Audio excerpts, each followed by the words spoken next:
Hello and welcome back, and thank you for joining us for this session. We will be talking about building the EV charging infrastructure in time. So, we all know that electric vehicles need charging, and today with the average electric vehicle range sitting at 174 miles, range anxiety has been replaced with charging anxiety. This is the chicken and egg question of the electric age. What needs to come first, charging infrastructure or the electric vehicles? So, how do we build it? What barriers exist? Where do they need to be? And who needs to be involved in this process? Well, here to allay all of our charging anxieties are our wonderful panelists.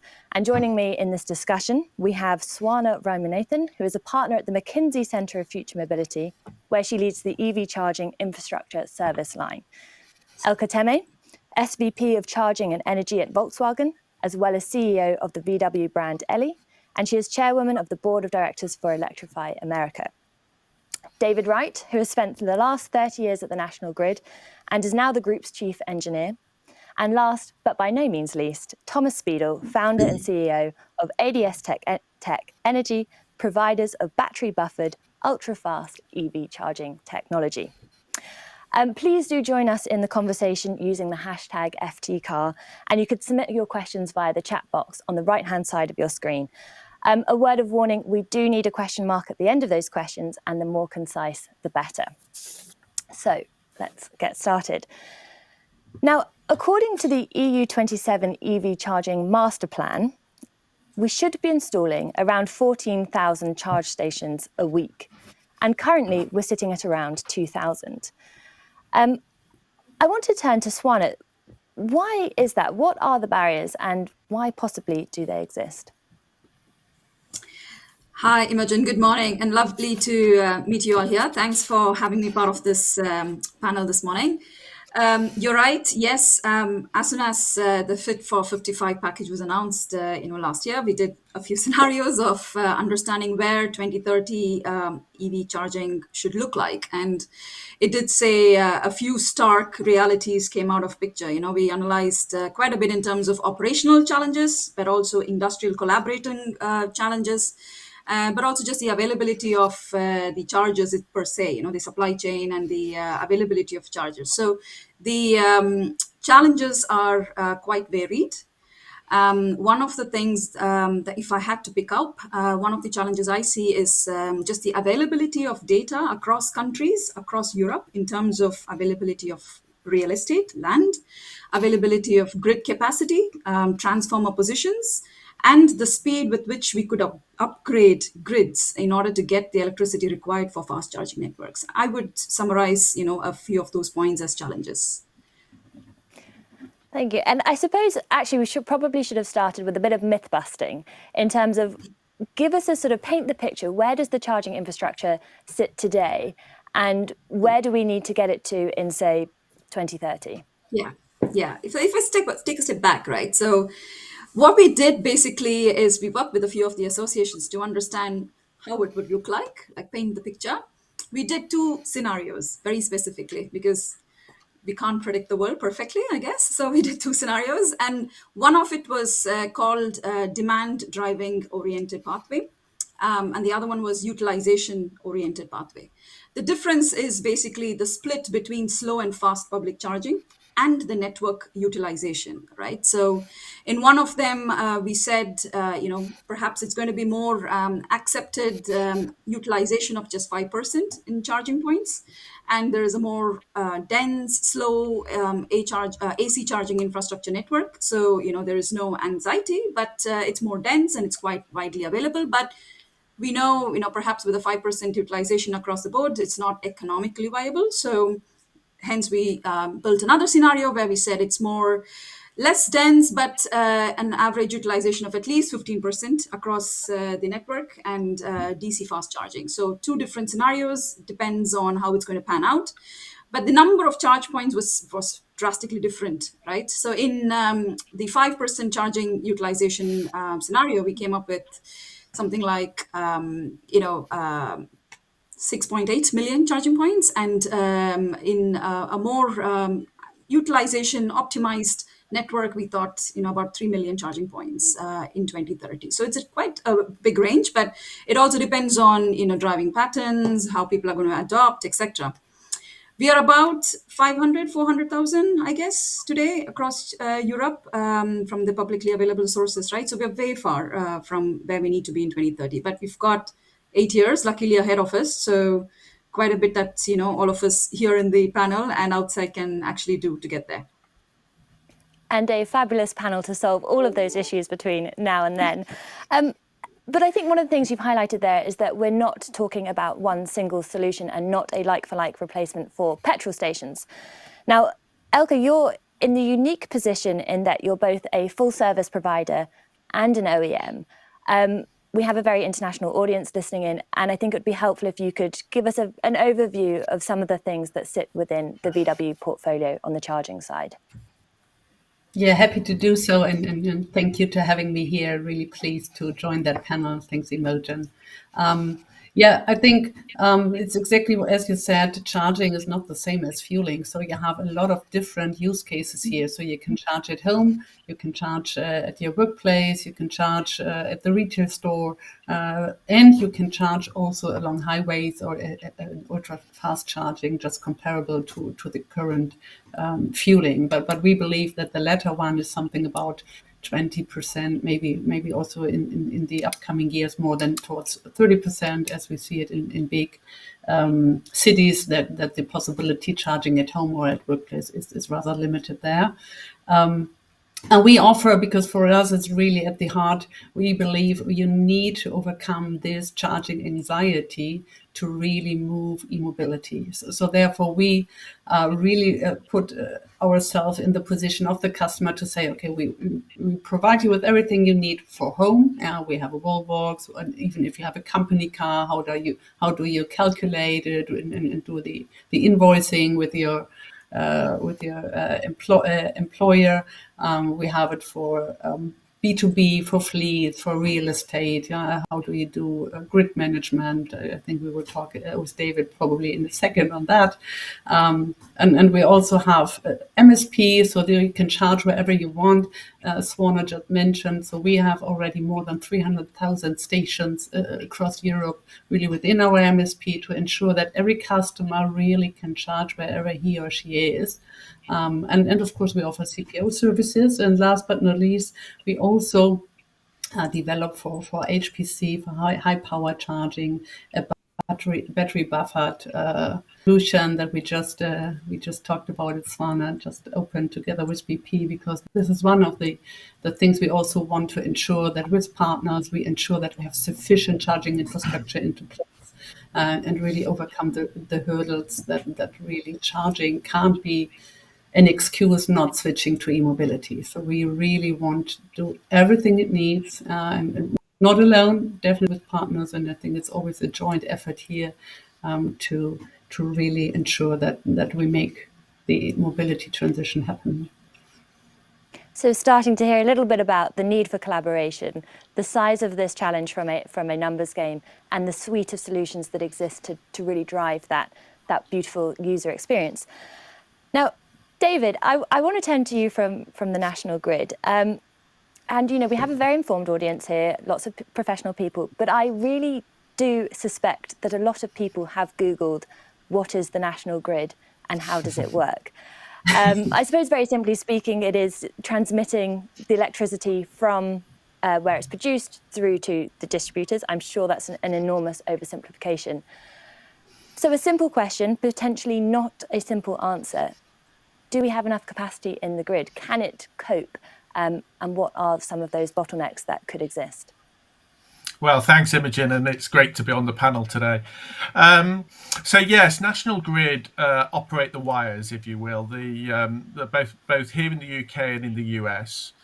We operate the transmission network, the motorway network for electricity, as well as here in the UK, we do the distribution business to every street and home for about a third of the country, to give you a sense of it.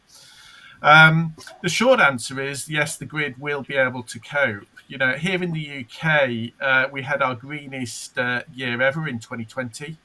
and we've already decarbonised the electricity grid. I think sometimes we forget the progress that we've made, but we've already decarbonised the electricity grid by 66% over the last 7 years, so making huge progress.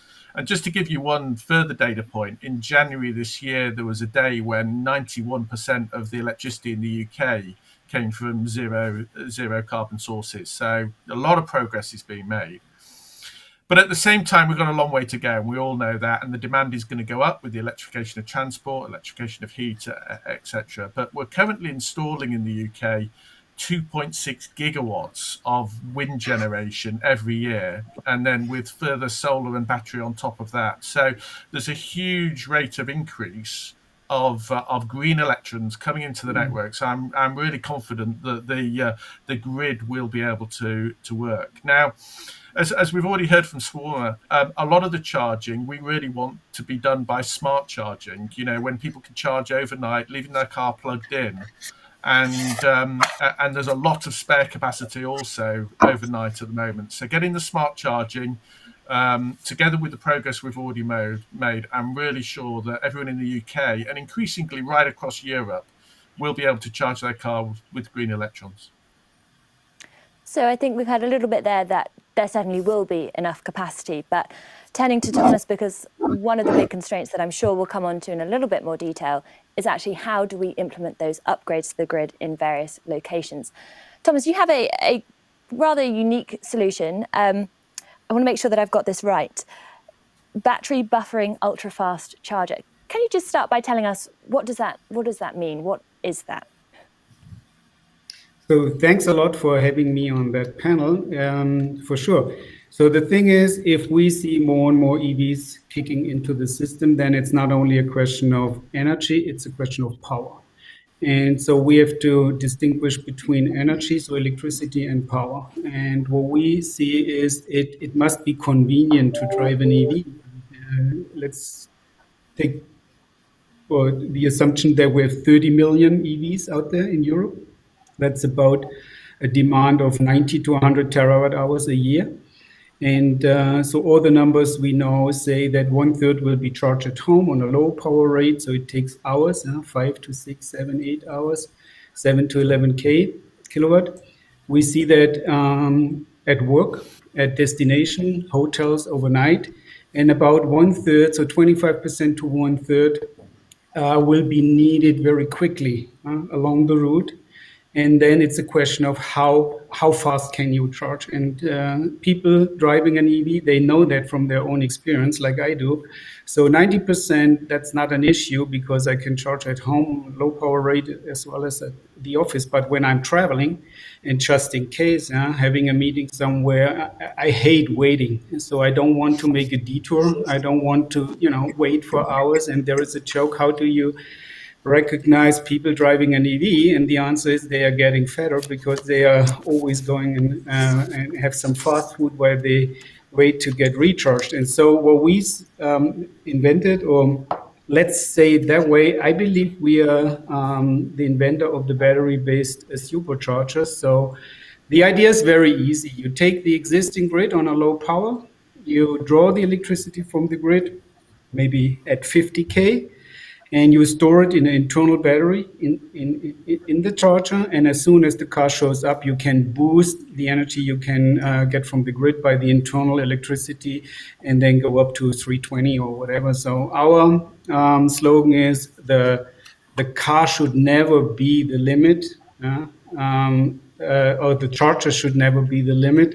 The car should get what it's asking for. And so that makes charging convenient. And just let me add one thing. In the past, we have not been able to drill a hole in the soil of our garden and get gas out of it and charge our cars. But in the future, we will see that almost everybody and anywhere you can install a charger.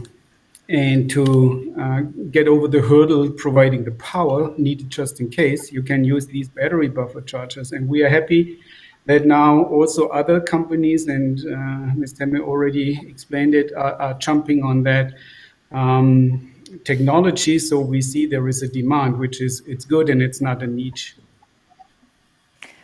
And that's really interesting because, again, we're sort of highlighting that very significant need for a range of solutions. Now, with each of these, they have very different ways of being used. I imagine different locations. We've mentioned sort of the numbers game that exists, some of those barriers and hurdles towards reaching those significant targets. And I guess this is a question to sort of whoever's feeling brave enough to answer this first, but who actually needs to be involved in this process? And we've mentioned a little bit about collaboration. What does that sort of collaborative set of minds actually need to look like? I think it's a lot of parties that need to be involved. And I mean, what I find really encouraging is really to hear just with this panel that we share the same view. Yeah, so I haven't heard anything so far where I would say, oh no, we have different views on what is needed. And I think this is really a change to my experience just, let's say, 3 to 4 years ago, where you always still had to convince, oh, this is important or this is important. We all share the same view, being it on, oh yeah, it's 1/3 that you need in public.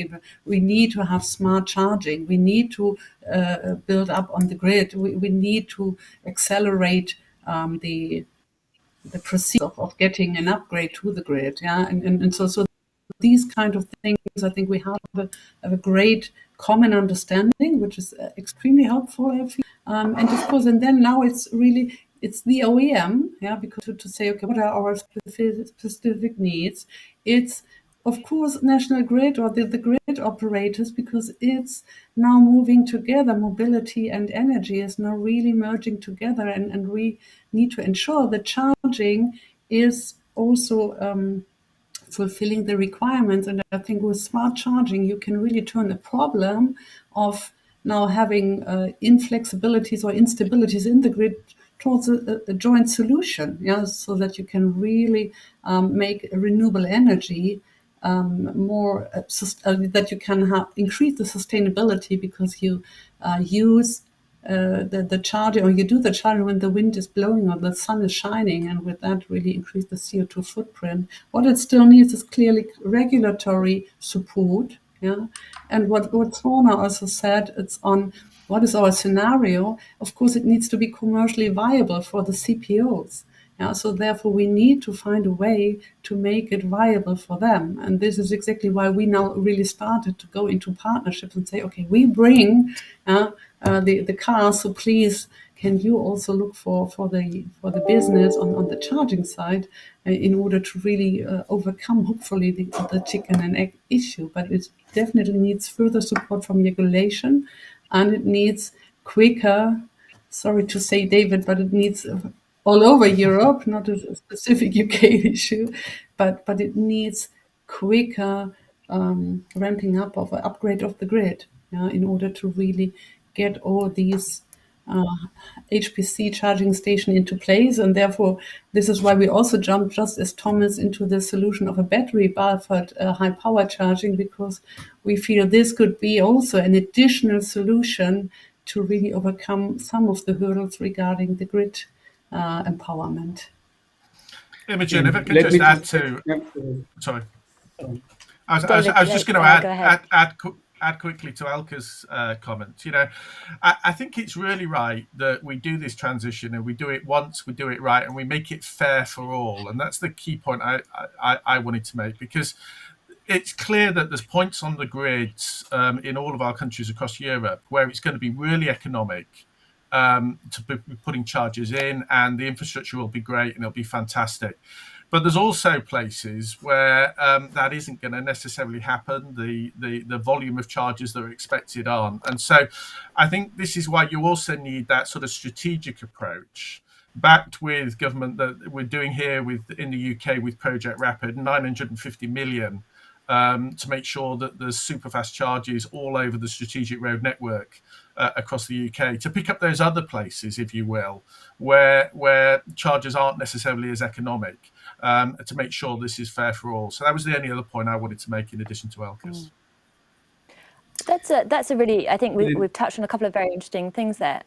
Thomas, I'll come to you in just 1 second. That this has to be sort of an equitable transition, and ensuring that the charging infrastructure is deployed in the right places and critically for the right vehicles. Thomas, I'm imagining that, you know, for commercial vehicles in particular, who time spent charging is time not earning, having battery buffering solutions, I assume, is a big part of your sort of value proposition.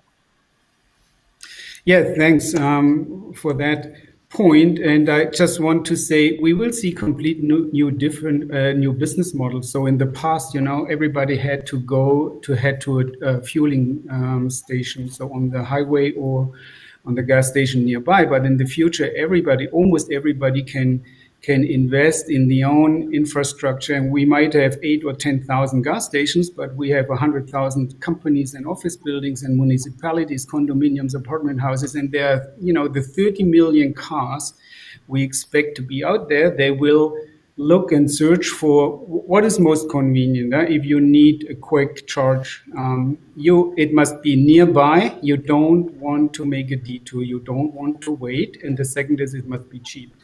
And now with the decentralized electricity, which we see with PV on our rooftops and all these stuff, we are able to invest in our own infrastructure. So we expect that charging will be a part of our infrastructure in the future, like elevators and air conditions. We will see charging, even fast charging.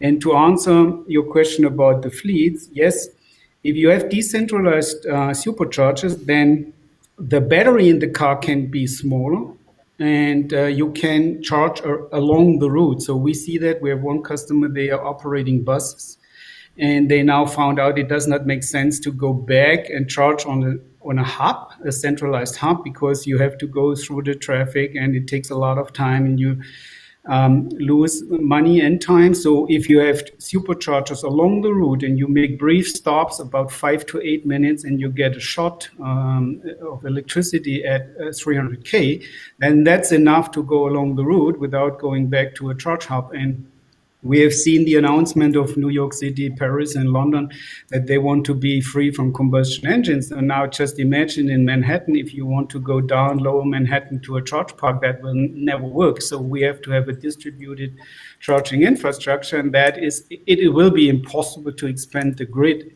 everywhere to provide 300K or whatever is needed for the cars of the future.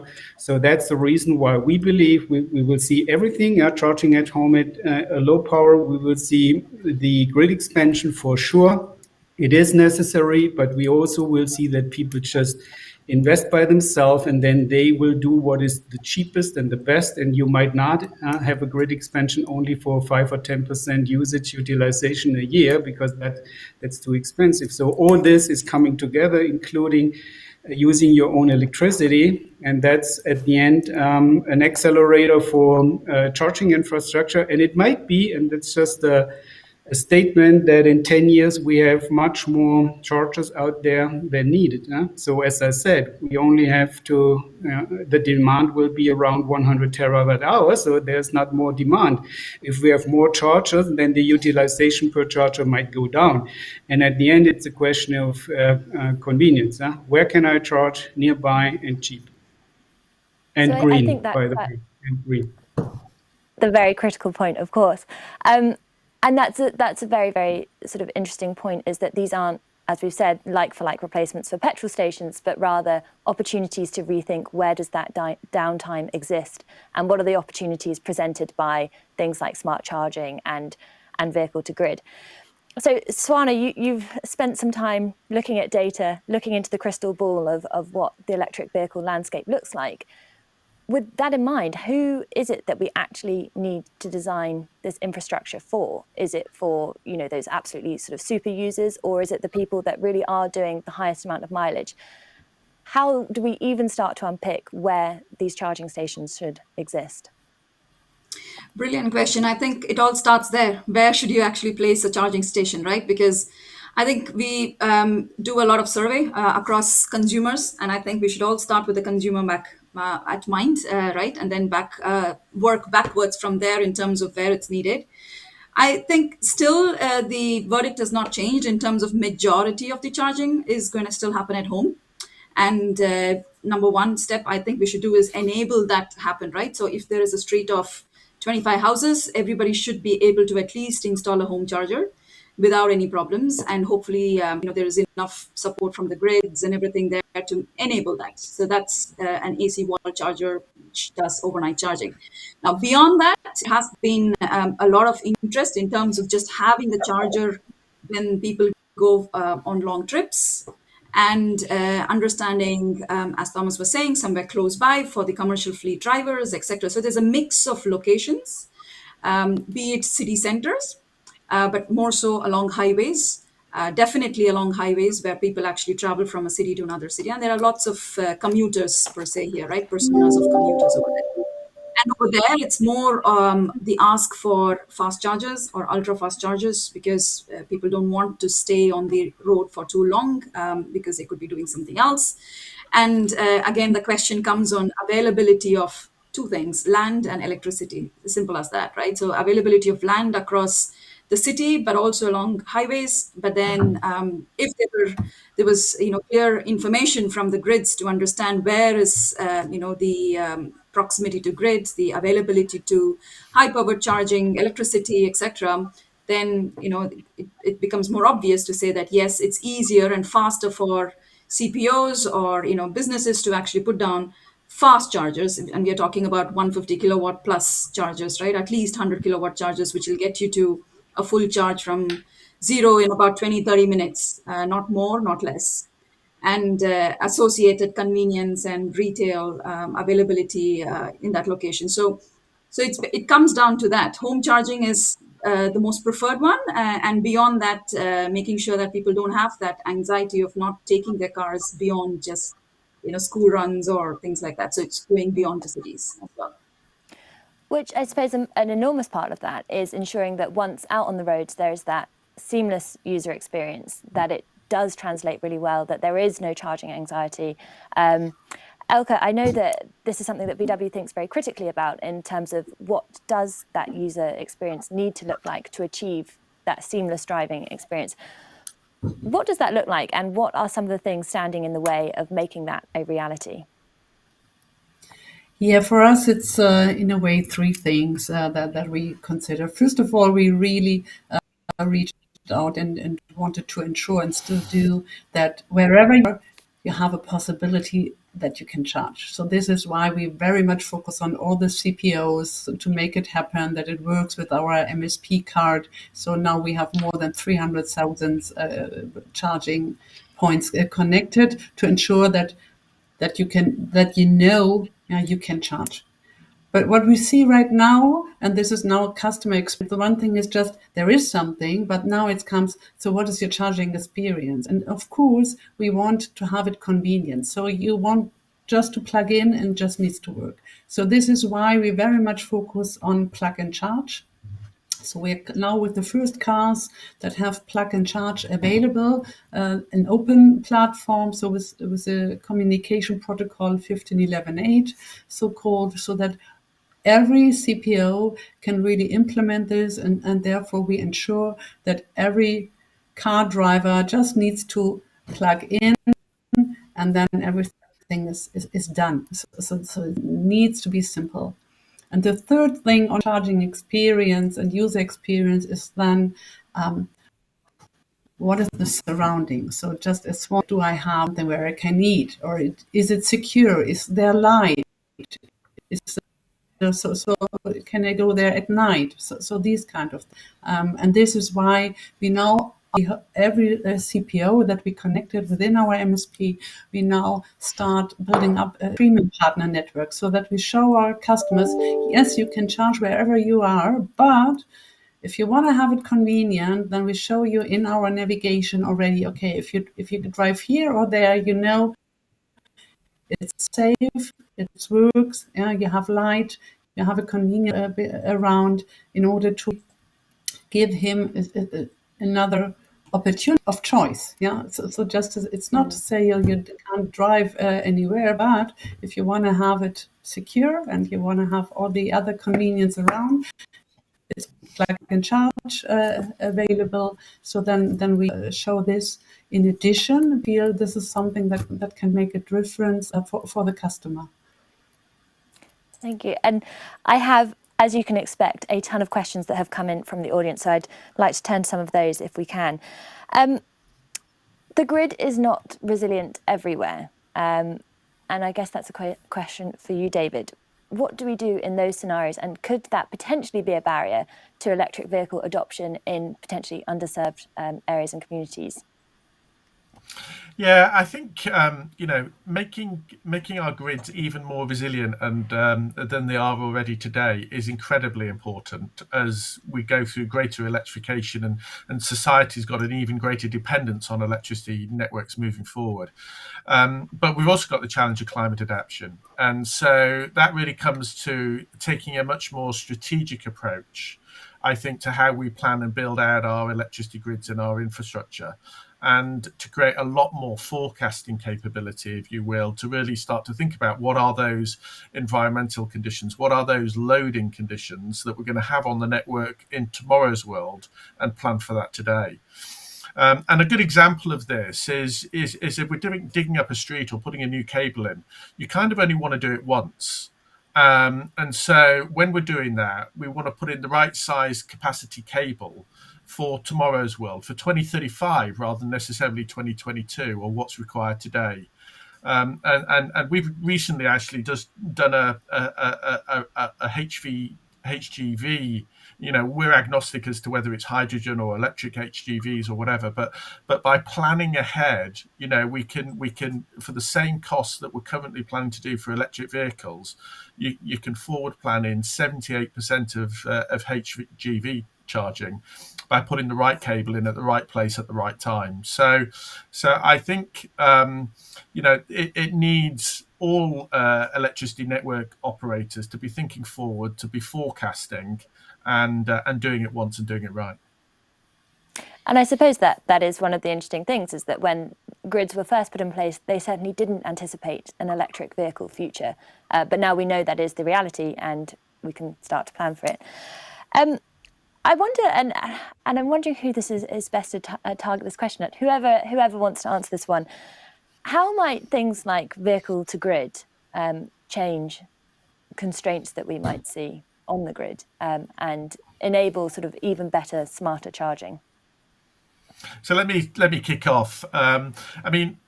Vehicle to grid is an incredibly powerful technology because we're all going to have this distributed battery source.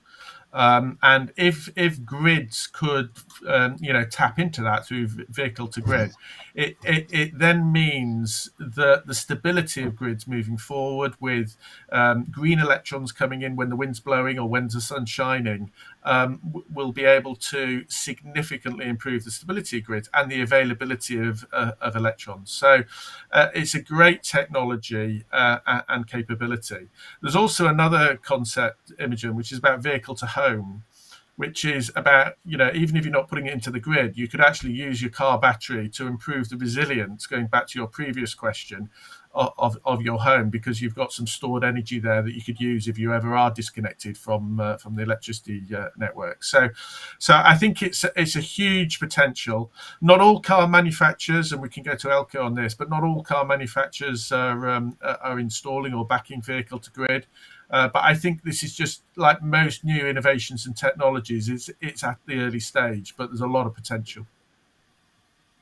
I think it has to be at scale, isn't it? It has to be at scale. Sorry, Elke, go ahead. No, absolutely. I can fully support everything that David has just said. So we're really out now this year with the first cars who are able to provide vehicle to grid, BD, bidirectional charging. We believe this is really a game changer in a way of overcoming some of the restrictions that we see in the grid, but what it also needs, and just one other point, it needs smart charging. Now we are always talking about having a wallbox at home. It has to be smart. So this is one of the requirements I think everybody should be aware of, and which is really essential. But vehicle to grid is, from my point of view, the future. We are doing the utmost from OEM base to really make this happen, as we would feel this could lower grid costs for everyone. This could be beneficial for the customer if he can really provide his car to the energy grid and just say, yeah, here I have the capacity. I load when it is really reasonable to really make the energy transition also happen, increasing the energy consumption from green electricity and reducing the CO2 footprint. So this is one of the key topics from my point of view that will change the overall the world and really accelerate the transition towards e-mobility. And if I may add something, that shows us that we will see many additional business cases in the future. And we're not only talking about one single, drawing electrons from the grid and sending it to a EV, and especially the battery buffer charger. And we as ADS Tech, we are providing the platform, including the services for 10, 15, 20 years, because we believe that these decentralized systems were part of the critical infrastructure. And now we see it's not only the business case of charging the EV. We just heard, we can feed back into the grid, but we also can use it for, let's say, sector coupling. So now in the press, we see a lot of heat pumps are kicking in. They are also, powered by electricity. So demand side management, it's individual like a fingerprint. And that means that we need digital intelligence on an IT security based decentralized platform. And this is exactly what we as a company are taking care about. So it's not, just delivering a component or a power supply. It's about that intelligent system. And I guess it's not very well known so far that it's not only a charger transforming AC to DC, it's much more. And if we add all the potential revenue streams out there, and then they are also, depending on time, because it might be cheaper to load the battery in the charger when you have excess of wind and the price might be negative, or if we have a problem on the frequency side, so we can offer frequency regulation and just think about connecting thousands of these decentralized systems together. That's all IT. And so we are convinced we are at the very beginning. And due to the fact that electricity is already today everywhere, we will see thousands of new business models. So, and that's a big chance that also a lot of startups, we're talking to startups, they have so smart ideas. Now, it's not just copying the past and replacing oil and gas by electrons. That would be too short. It's even more. And we see a transition in a really new world. And in 10 years from now, I'm convinced we see very complex decentralized solutions like we saw it in the computer business, starting in the 70s, centralized computing, stupid terminals, then the PC kicked in with Microsoft, and now we have computing power in our pockets, wherever we are. Billions of devices, intelligent with a lot of software, serving us as an individual with all our needs. And that will exactly be the same for the electricity. And charging will only be one single use case out of it. And the question is, when you invest, how much can you get back on that investment? And it's not only driven by charging and selling electrons. Thomas, I think that was an absolutely fabulous way to start wrapping up this panel. This is not just about installing wires in the ground. This is not just about electric vehicles. This is all of the different business cases that could emerge from this, enabled by super, super smart solutions. I believe that is all we have time for today. Please join me in thanking our wonderful panelists, Swana, Elke, David and Thomas. Please do continue to follow the conversation using #FTCar, and do stick around for our next session, which is a fireside chat, EV scale up and the batteries at the heart of it. Thank you very much for joining us. Thank you. Thank it was you. A pleasure to be here. It was a pleasure. Thank you.